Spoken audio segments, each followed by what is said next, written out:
Alright, so I'm going to talk about translating the statements which are formal and to the informal statements or the other way around. Okay, so suppose we are given this formal statement for all x in R, x squared is greater than or equal to 0. So this is the meaning in the informal sense. All real numbers have non-negative squares. Alright, all real numbers have non-negative squares. Or you may express it, any real number is a non-negative square, or the square of each real number is non-negative. So it is really about the English words, English sentences that give us here the rich ways of expressing this formal language. All right, the rich way of. So this is more standard, more unique way of expressing this statement.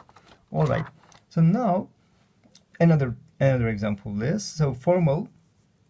In the formal, for all x in reals, x squared is not equal to -1. All right.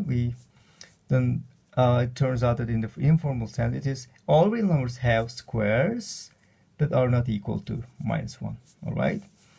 You can put another. No real numbers have squares equal to 1. So we may think many sentences like this. All right. This is just a few of them. And the formal language again. Suppose now we have this universal conditional statement here for all x in reals. If x is greater than 2, then x squared is greater than 4. All right.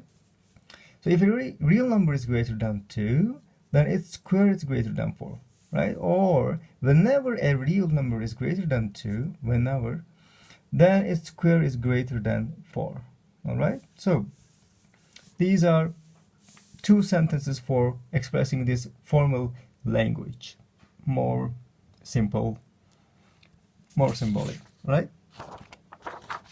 Okay, so now let's see this.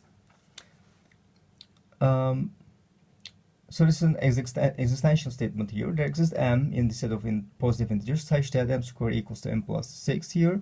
So in the informal language, we may express this like this. There is a positive integer whose square is equal to the number plus 6. All right. So we try to somehow express what we understand from this formal symbolic language here. Okay. So now let's try to first consider the informal sentence here that can be expressed in terms of the formal sense. Okay, so some programs are structured. We may write it as follows: there exists a program P such that P is structured. All right, or there's another way to do that. There exists P in the set of programs. So suppose this capital P. Suppose that this capital P is the set of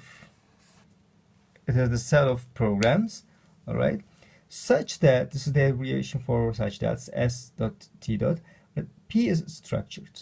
Okay, this is not capital P, all right, this is that P here. All right, so this is another way. So let's consider this sentence now. No dogs have wings. No dogs have wings. So we may consider now. Suppose that D denotes to this capital D denotes the set of all dogs. Okay, so for all D in D, that means for all dogs D does not have wings. So this is a way of expressing this English sentence here. All triangles have 3 sides. All triangles have 3 sides. So suppose T denotes to the set of all triangles here. So for all T in the set of the triangles, T has 3 sides. So this is a way of expressing this informal language, informal sentence to formal language, formal sentence here. Okay. All right. So let's do more. Again, so we have this formal language here. So let's see first this. If a real number is an integer, then it is an irrational number. Okay, so this denotes the number. If a real number is an integer, then it is an not irrational number. Rational number. I would write it rational. Sorry, it's a rational number. All right.